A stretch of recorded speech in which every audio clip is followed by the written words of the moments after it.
Telangana BJP fire brand ఈ మధ్య కాలంలో మనం పార్లమెంటరీ సెషన్స్ చూస్తున్నప్పుడు ఒక సునామీ లాగా అపోజిషన్ అయినటువంటి కాంగ్రెస్ ప్రతినిధుల మీద ప్రశ్నల్ని కురిపిస్తూ వీరి యొక్క తాకిడికి వారు కొట్టుకుపోతారేమో అన్నట్టుగానే కనిపిస్తోంది అంటున్నారు ప్రజలు. సో మనతో ఉన్నారు బీజేపీ మెదక్ ఎంపీ మాధవనేని రఘునందన్ రావు గారు. ఆయనతో మాట్లాడదాం. సార్ నమస్తే. నమస్తే సార్, ఈ మధ్యకాలంలో ప్రజల్లో వినిపిస్తున్నటువంటి కొన్ని ప్రశ్నల గురించి మిమ్మల్ని అడగాలనుకుంటున్నాము. త్వరలోనే సర్పంచ్ ఎలక్షన్స్ రాబోతున్నాయి. మే లేదా జూన్ నెలలో ఉన్నట్టున్నాయి. ఇప్పుడు రీసెంట్గా ఎమ్మెల్సీ ఎలక్షన్స్ అయ్యాయి. So first of all congratulations విన్నింగ్కి. కానీ మనం ఇక్కడ గమనిస్తే ఎమ్మెల్సీ ఎలక్షన్స్ కానీ టీచర్స్ ఎలక్షన్స్కి అలాగే సర్పంచ్ ఎలక్షన్స్కి చాలా తేడా ఉంటుంది.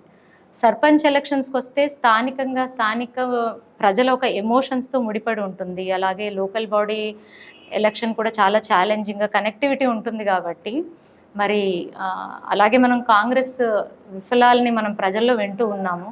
మరి ఇటువంటి టైంలో బీజేపీ ఎలాగా ప్రజల్లో ఒక నమ్మకాన్ని అంటే పార్టీ తరఫున ఒక నమ్మకాన్ని బిల్డ్ చేసేటటువంటి ప్రయత్నాలు ఏమైనా జరుగుతున్నాయి అంటారా?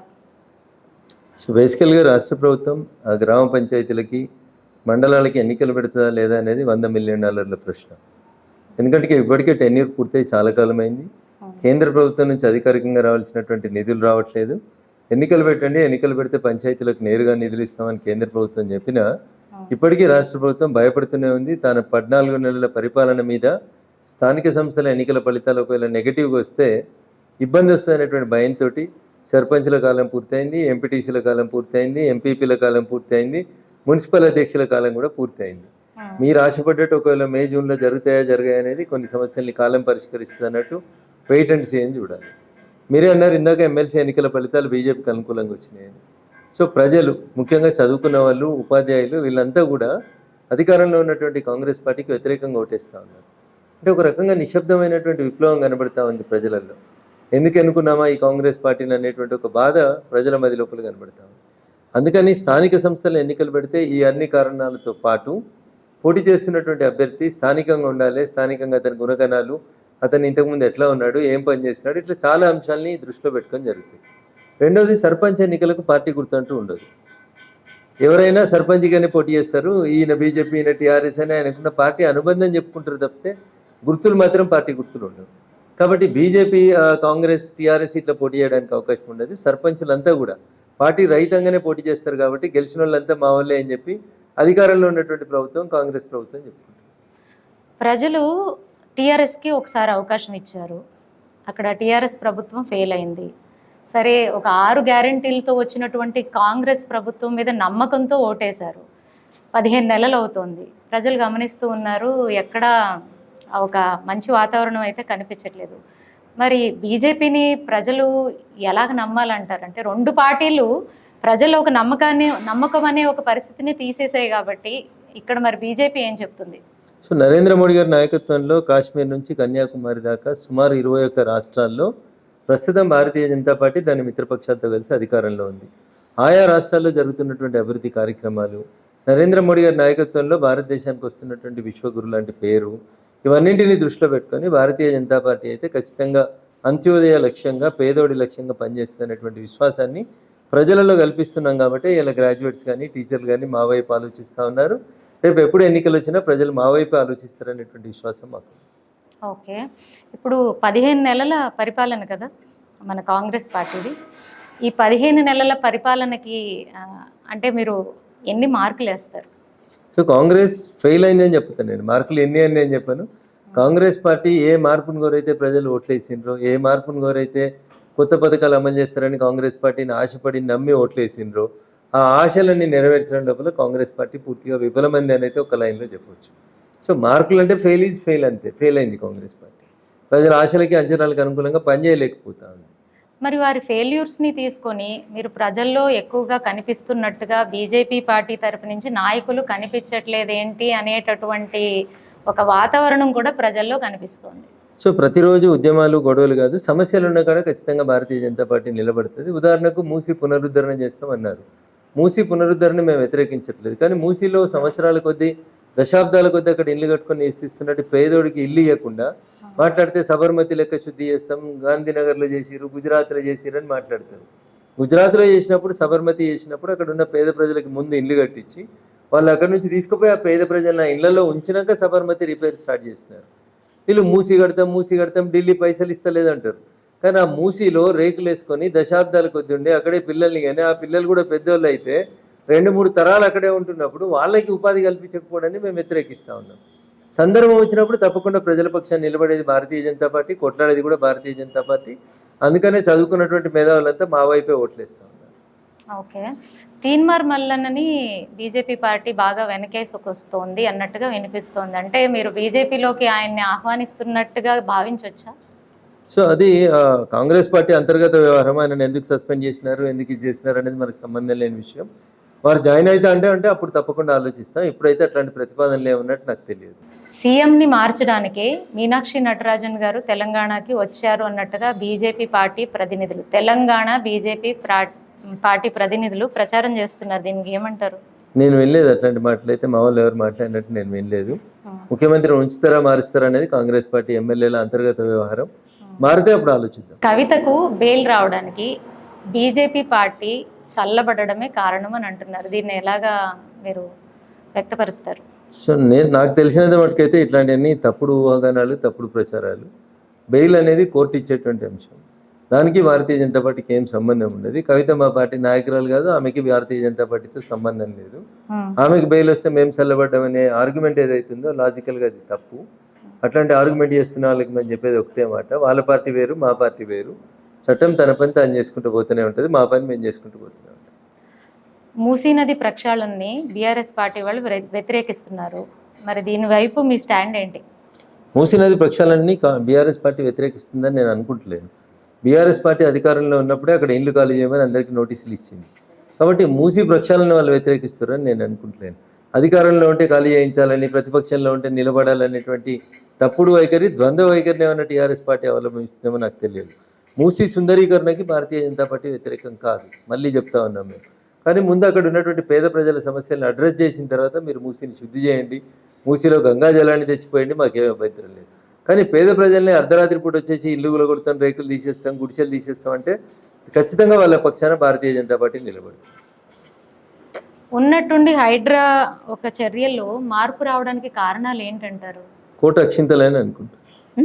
కోట అక్షింతలు వేసింది కాబట్టి తగ్గి పని చేస్తున్నట్టున్నారు. ఓకే, అంటే దానిపై ఎటువంటి ప్రభావాన్ని వాళ్ళు అంటే తెలుసుకొని ఆపారంటారు?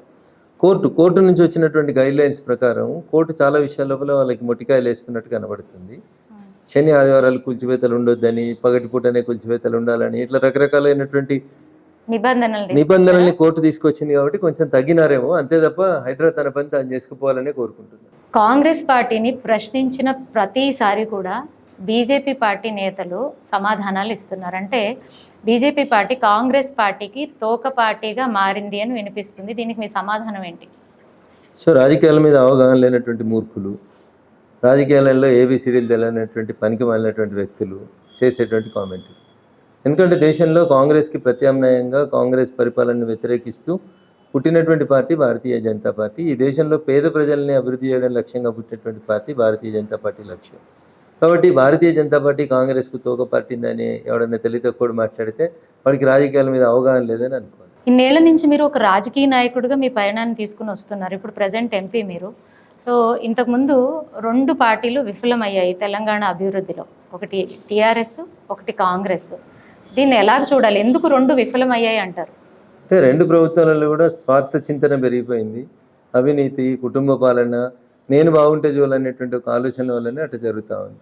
తండ్రి అధికారంలోకి వస్తే కొడుకు, కూతురు, అల్లుడు, సడ్డకుని కొడుకు, మనమడు, ఇట్లా ఒక కుటుంబం అట్లా ఈ రాష్ట్రాన్ని దోచుకుంటే, ఇప్పుడు అన్న అధికారంలోకి వచ్చిందని తమ్ముళ్ళు ఒక వైపు నుంచి అనధికారికంగా కార్యక్రమాలను చేపట్టడం, ఇట్లా వాళ్ళకి స్వార్థ చింతన, కుటుంబ పాలన, అవినీతి అనేటువంటి అంశాలు అక్కడ పేరుకుపోయినాయి. కాళేశ్వరం గట్టి వాళ్ళు 1,00,000 కోట్లు దోసుకున్నారు కాబట్టి మేము మూసీ నది పేరు మీద 1,00,000 కోట్లు దోసుకోవాలనుకునేది వీళ్ళ ఆలోచన. ఈ 2 పార్టీల మధ్యన పెద్ద వ్యత్యాసం లేదు. కాంగ్రెస్, టీఆర్ఎస్ 2 కూడా ఒకే తాను ముక్కల్లాగా బిహేవ్ చేస్తూ ఉన్నాయి. దండలు మారినాయి, జెండాలు మారినాయి తప్ప నాయకులు అటున్నోళ్ళు ఇటు, ఇటున్నోళ్ళు అటుపోతా ఉన్నారు తప్ప కొత్తగా ప్రభుత్వంలో, పాలనలో ఏ మార్పులు వచ్చినట్టయితే కనబడుతుంది. రేపు బీజేపీ వస్తే ఈ వాతావరణం మారుతుంది అంటారా? 100% మారుతుంది. మీకు తెలుసు కదా, మాకు అవకాశం వస్తే ఒడిశాలో మేము ఒక గిరిజన బిడ్డను ముఖ్యమంత్రిని చేసినాం, మధ్యప్రదేశ్లో ఒక యాదవ బిడ్డను ముఖ్యమంత్రిని చేసినాం, రాజస్థాన్లో ఒక సామాజిక వర్గాలలో అగ్రకులాలకు సంబంధించినటువంటి వారిని ముఖ్యమంత్రిని చేసినాం, ఢిల్లీలో అవకాశం వస్తే ఒక మహిళను చేసినాం. ఇట్లా సామాజిక సంతులితను దృష్టిలో పెట్టుకొని అన్ని కులాలు అన్ని వర్గాలని సంతృప్తిపరిచే రీతి లోపల మా పరిపాలన కొనసాగుతుంది. కాబట్టి భారతీయ జనతా పార్టీలో అవినీతి కానీ కుటుంబ పాలన కానీ ఆస్కారం లేకుండా ముందుకు పోతుంది. తెలంగాణలో గమనిస్తే ఇప్పుడు రియల్ ఎస్టేట్ అనేది చాలా దెబ్బపడినటువంటి విషయం అందరం గమనిస్తున్నాము. సో దీనికి కారణం హైడ్రానే అంటారా, లేకపోతే వేరే ఏమైనా కారణాలు ఉన్నాయా? ముఖ్యమంత్రి గారి అనాలోచిత నిర్ణయాలు, హైడ్రా దుందుడుకు చర్యలు, ఇవన్నీ కలిసి రాష్ట్రం లోపల రియల్ ఎస్టేట్ రంగాన్ని కుదేలుగా చేసేసినాయి.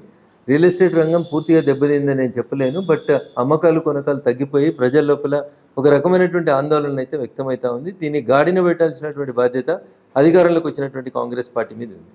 ఓకే, టీఆర్ఎస్ ప్రభుత్వం ఓడిపోయిన తర్వాత కేసీఆర్ గారు ఫార్మ్ హౌస్కి పరిమితం అయిపోయారు, అందరికీ తెలిసిందే. ఒక ప్రతిపక్ష నేతగా కూడా ఆయన అసెంబ్లీకి రావడం లేదు, అలాగే ఆయన ప్రశ్నించడానికి కూడా ప్రయత్నించడం లేదు. దీన్ని ఎలా చూడాలి?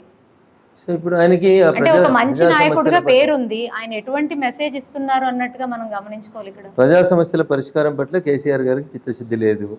ప్రజా సమస్యల కంటే ఎక్కువ తన కుటుంబం తన పార్టీ తాను బాగుండాలని కోరుకుంటాడు. అంతకు మించి ఆయనకు వ్యక్తి వేరే అవసరాలు కనబడతలేవు. ప్రతిపక్ష నాయకుని హోదా కావాలి, ప్రతిపక్ష నాయకుని కారు కావాలి, ప్రతిపక్ష నాయకుని జీతం కావాలి. కానీ ప్రతిపక్ష నాయకునిగా పాలకపక్షం చేస్తున్నటువంటి తప్పులు ఎండగట్టడానికి మాత్రం సార్ అసెంబ్లీకి రాడు. తెలంగాణ సమాజం ఇది ఆలోచించాలి. కాంగ్రెస్ పార్టీ కనుక రేవంత్ రెడ్డి గారిని ముఖ్యమంత్రి పదవి నుంచి తొలగిస్తే ఆయన మళ్ళీ బీజేపీలోకి ప్రస్తావిస్తారు అన్నట్టుగా వినిపిస్తుంది. ఇది ఎంతవరకు నిజం? చూద్దాం, అది సందర్భం వచ్చినప్పుడు మాట్లాడుకుందాం. ముందు కాంగ్రెస్ ఆయన తీసేయండి, అప్పుడు ఆ నిమిషానికి నిర్ణయం ఎట్లుంటుంది అనేది అప్పుడు ఉన్నటువంటి పరిస్థితులను బట్టి మాట్లాడారు. తెలంగాణ బీజేపీ అధ్యక్షుల వారిని ప్రకటించే విషయంలో ఎప్పుడు కూడా ఒక $100 క్వశ్చన్గా తెలంగాణ విషయంలో అది మిగిలిపోతూ ఉంటుంది, ఒక కాంట్రవర్షియల్ క్వశ్చన్గా. సో దీనికి మీ సమాధానం ఏంటి? ఎప్పటి వరకు తెలుస్తుంది? భారతీయ జనతా పార్టీ సిద్ధాంతాల పట్ల దాని రాజ్యాంగం పట్ల అవగాహన లేకుండా అట్లా కొందరు టెన్షన్ పడుతున్నారు. భారతీయ జనతా పార్టీ దేశవ్యాప్తంగా ఉన్నటువంటి 29 రాష్ట్రాల్లో ఇప్పటికి 7 రాష్ట్రాలకి అది మాత్రమే అధ్యక్షులు వేసింది. ఇంకా మిగతా 22 రాష్ట్రాలకి అధ్యక్షులు వస్తారు, మార్చి నెలలో వస్తారు. తప్పకుండా తెలంగాణ కూడా అప్పుడే అధ్యక్షులు వస్తారు. దాని గురించి ఎవరు ఎలాంటి టెన్షన్ పడాల్సిన అవసరం లేదు. భారతీయ జనతా పార్టీ రాజ్యాంగం ప్రకారం ఎవ్రీ 3 ఇయర్స్కి ఒకసారి కొత్త మండల అధ్యక్షుడు, బూత్ అధ్యక్షుడు, లెక్కకొస్తే బూత్ అధ్యక్షుడు, మండల అధ్యక్షుడు, జిల్లా అధ్యక్షుడు, రాష్ట్ర అధ్యక్షుడు, ఆల్ ఇండియా అధ్యక్షుడు వస్తారు. సెప్టెంబర్లో మేము ఎన్నికల ప్రాసెస్ని మొదలుపెట్టినాం, మార్చి 31 కల్లా ముగుస్తుందని ఆశపడదాం. తెలంగాణలో యథేచ్ఛంగా ప్రజల అభిమానాన్ని సంపాదించినటువంటి చాలా కొందరి నాయకుల్లో మీ పేరుంది. మరి మీకు ప్రెసిడెంట్గా అయ్యేటటువంటి అవకాశం పార్టీ ఇచ్చేటటువంటి సంకేతాలు ఏమైనా కనిపిస్తున్నాయా? సో భారతీయ జనతా పార్టీ రేపు నీకు ఇస్తా ఎల్లుండి మీకు ఇస్తాను ఎవరికి ముందే చెప్పదు. నిర్ణయం తీసుకొని ప్రకటించకంటే ముందు తప్పకుండా చెప్తారు. ఒకవేళ అట్లాంటి నిర్ణయం ఏమైనా పార్టీ తీసుకొని మా దృష్టికి ఏమైనా నిర్ణయం వస్తే మీకు తప్పకుండా ముందే మీడియాకి చెప్తారు. రఘునందన్ రావు గారికి ఒక ప్రెసిడెంట్గా మిమ్మల్ని మీరు చూసుకుంటున్నారా, ఒక కేంద్ర నాయకుడిగా మిమ్మల్ని మీరు చూసుకుంటున్నారా అవకాశం వస్తే? పార్టీ కార్యకర్తగా పనిచేస్తా ఉన్నాం. పార్టీ అవకాశం ఇస్తే ఒకసారి ఎమ్మెల్యే అయినాం, పార్టీ అవకాశం ఇస్తే ఒకసారి ఎంపీ అయినాం. భవిష్యత్తులో పార్టీ ఈ పని చేయను బాగుంటుంది, పార్టీకి లాభం జరుగుతుందంటే ఆ పని చేయడానికి ఎట్లాంటి మొహమాటం సంకోచం లేకుండా పనిచేస్తాం. కానీ ప్రజల్లో అయితే ఒక మాట వినిపిస్తుంది, ఒక ముఖ్యమంత్రి ఒక హోదాలో మిమ్మల్ని ప్రజలు చూస్తూ ఉన్నారు.